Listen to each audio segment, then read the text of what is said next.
I was folding laundry when my phone rang. It was a Tuesday afternoon in late October, and the house was quiet except for the dryer humming in the utility room and the distant sound of the neighbor's leaf blower. I had a basket of dish towels balanced against my hip, and I almost didn't answer because I didn't recognize the number. But something made me set the basket down on the kitchen counter and pick up. "Is this Loretta Simmons?" the man asked. "It is," I said. "Mrs. Simmons, my name is Alan Prudhomme. I'm an attorney with Prudhomme and Associates in Beaumont, Texas. I'm calling regarding the estate of your brother Raymond Simmons." I had to sit down. I reached behind me for the kitchen stool and just sat. My brother Ray had passed 6 weeks earlier. A heart attack, sudden, at 69 years old. We weren't estranged, but we weren't close the way siblings sometimes are. He'd never married. Spent his whole life working in commercial real estate, buying and selling properties around East Texas, living quietly. When I flew down for the funeral, his house was spotless and almost empty. Just the furniture, a few photographs, his books. I remember thinking he had lived like a man who didn't want to leave a mess for anyone. I had no idea he'd left a mess worth $2.1 million. 3 properties, Mr. Prudhomme explained. 2 commercial lots near the Port Arthur area and a small apartment building in Beaumont that had been generating rental income for almost 15 years, plus a savings account and a brokerage account. All of it, every cent, named to me as sole beneficiary. I sat in my kitchen with a dish towel still in my hand and I cried. Not because of the money, not at first. I cried because my brother had spent his whole life building something in silence, and he had chosen me to receive it. That was the part that broke me open. Ray never told me. He never hinted. He just quietly decided at some point in his quiet life that I was the person he trusted most. I must have sat there for 20 minutes after I hung up the phone. Then I thought of my daughter. Heather had been going through a difficult year.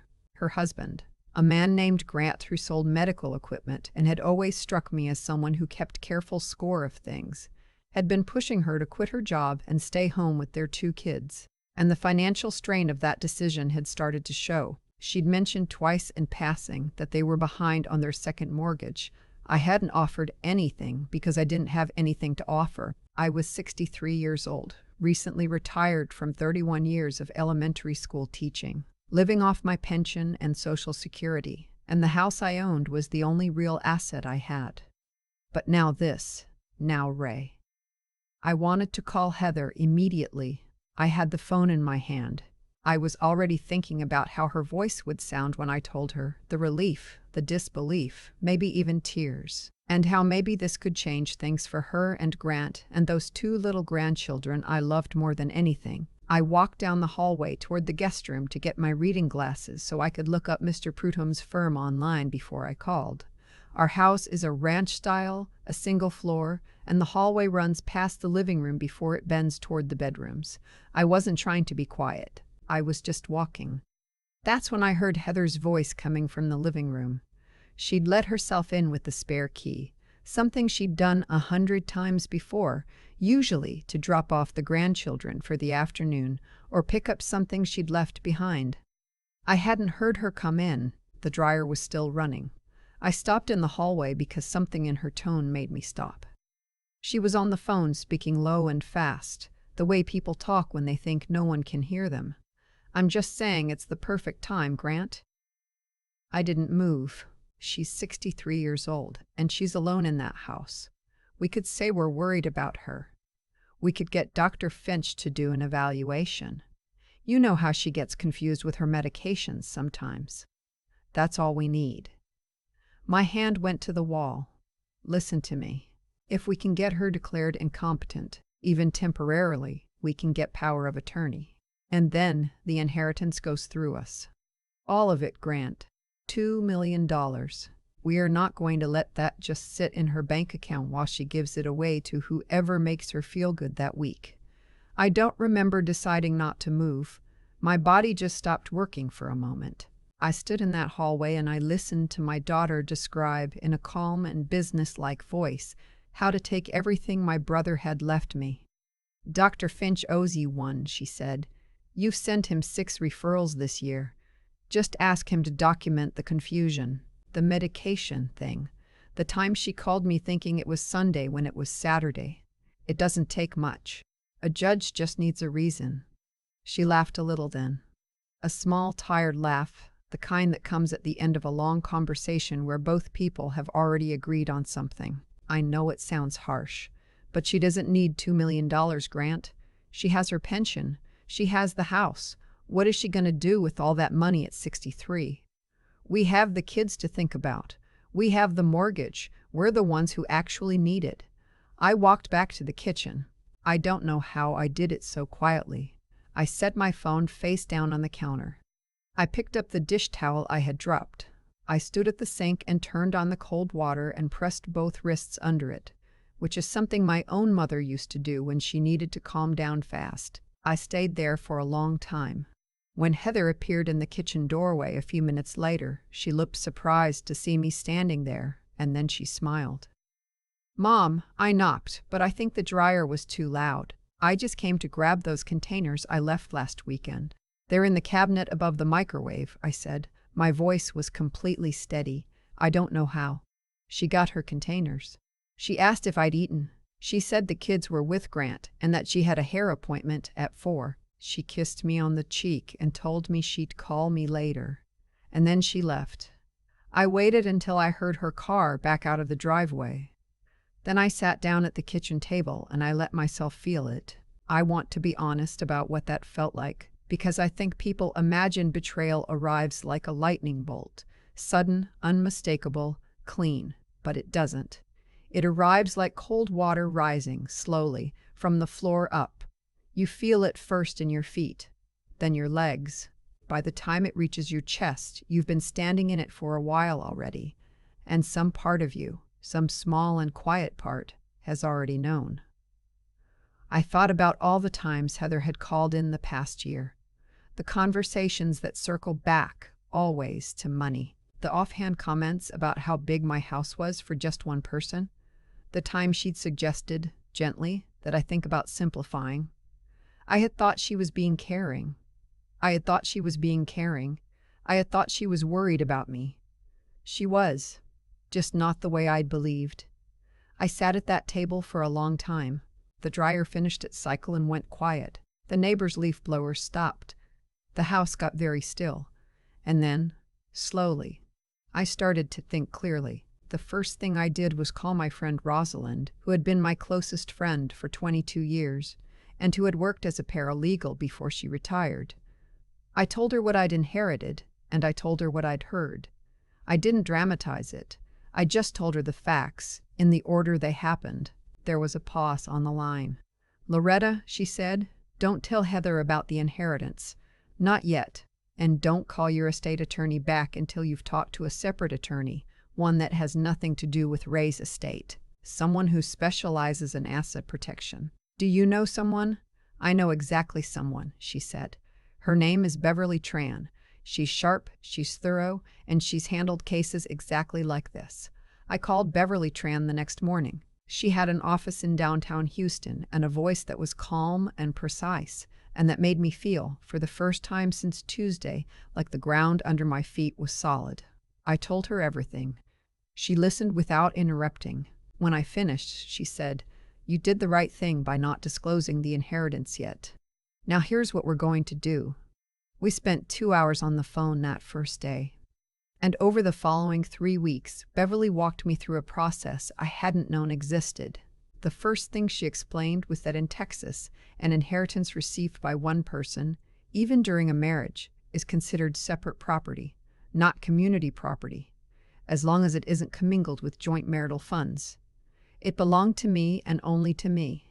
My son-in-law had no legal claim to it. The second thing she explained was that establishing guardianship or conservatorship over a competent adult in Texas requires significant medical evidence and a court hearing. The bar is high. The idea that a single doctor's note about a rendezvous phone call could accomplish what Heather had described to her husband was, Beverly's word, fantasy. "That doesn't mean people don't try," she added. "It just means they rarely succeed if the person being targeted has their affairs properly structured." We structured my affairs. Beverly helped me establish a revocable living trust. I transferred the inherited properties and accounts into the trust with clear documentation of their origin as separate inherited assets. We drafted a durable power of attorney naming Rosalind, not Heather, as my agent for financial decisions in the event I was ever truly incapacitated. We documented my mental competency with a cognitive evaluation from my own physician proactively, so there would be no question about my capacity if anyone ever tried to challenge it.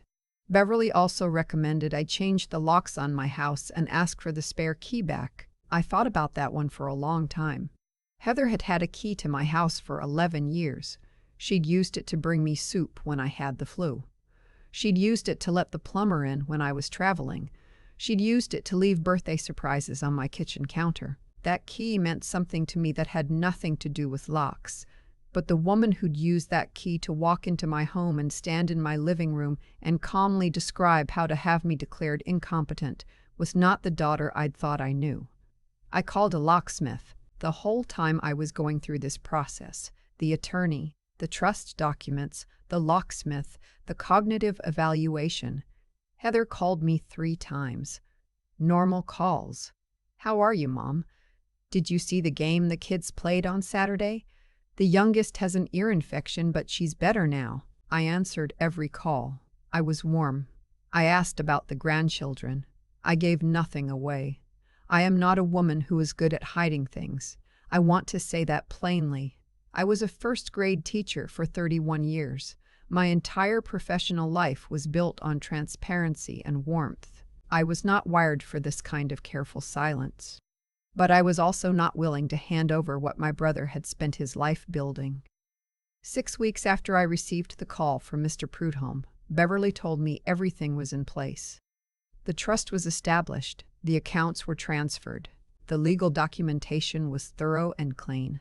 If anyone tried to challenge my competency, they would find a woman whose affairs were in impeccable order, whose finances were legally protected, and who had the paperwork to prove every decision she'd made was her own.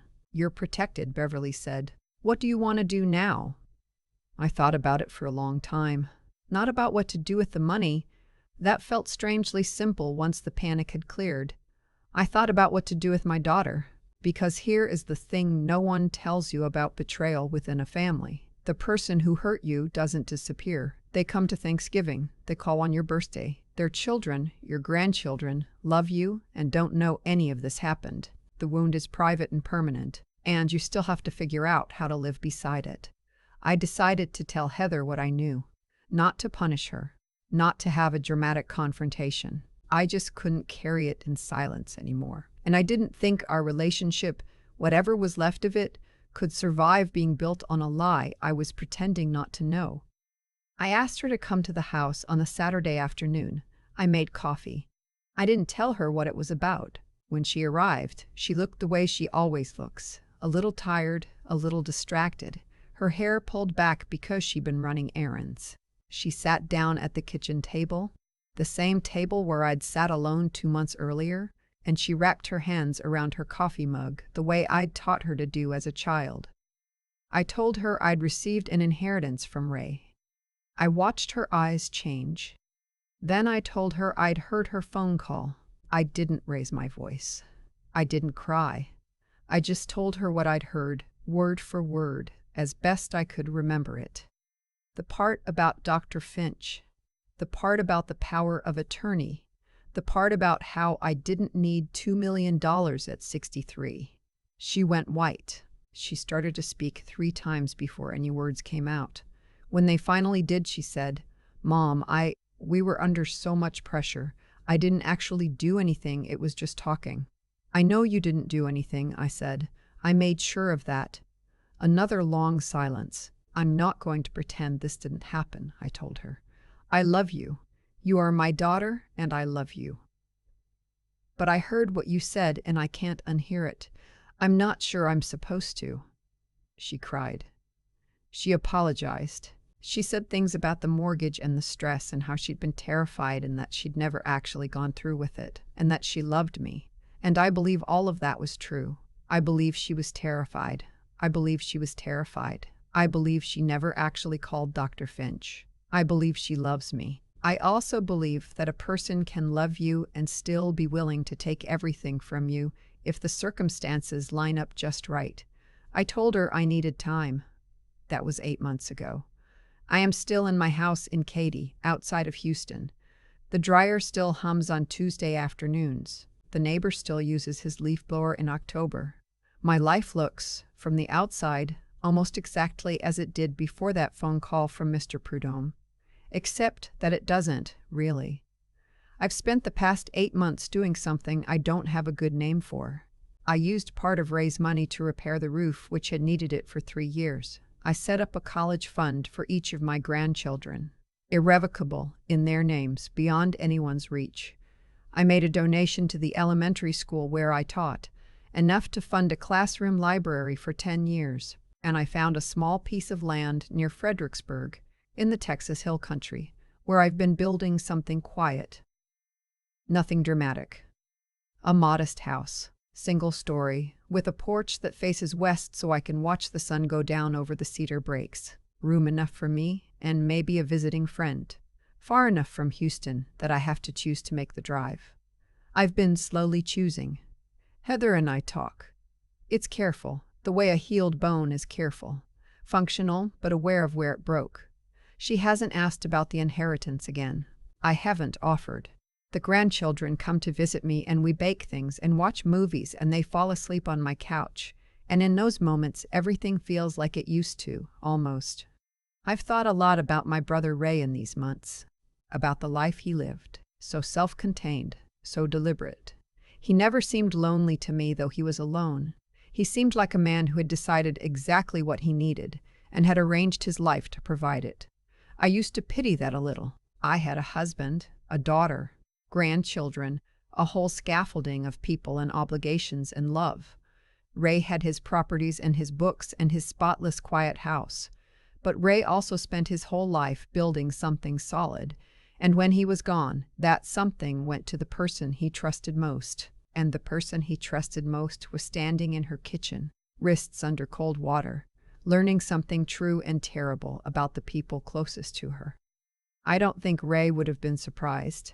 There's a quote I used to put on my classroom wall every year. I found it years ago and I can't remember who said it, but it went something like this. The people who truly love you don't keep score of what you're worth. I put it up because I thought it would teach the children something. I didn't know it would take me 63 years to understand what it actually meant. My brother never knew how much I was worth. He just knew who I was. That turned out to be worth more than any of the rest of it. The house in Fredericksburg will be finished by spring. I've already ordered a rocking chair for the west-facing porch. On clear evenings, I'm told you can see the light last an extra 20 minutes out there because of the elevation, the way the sky stays pale gold long after the sun has dropped behind the hills. I'm planning to sit in that chair and watch it happen for as many evenings as I have left. And I'm planning to do it alone, which is not the same thing, I've learned, as being lonely.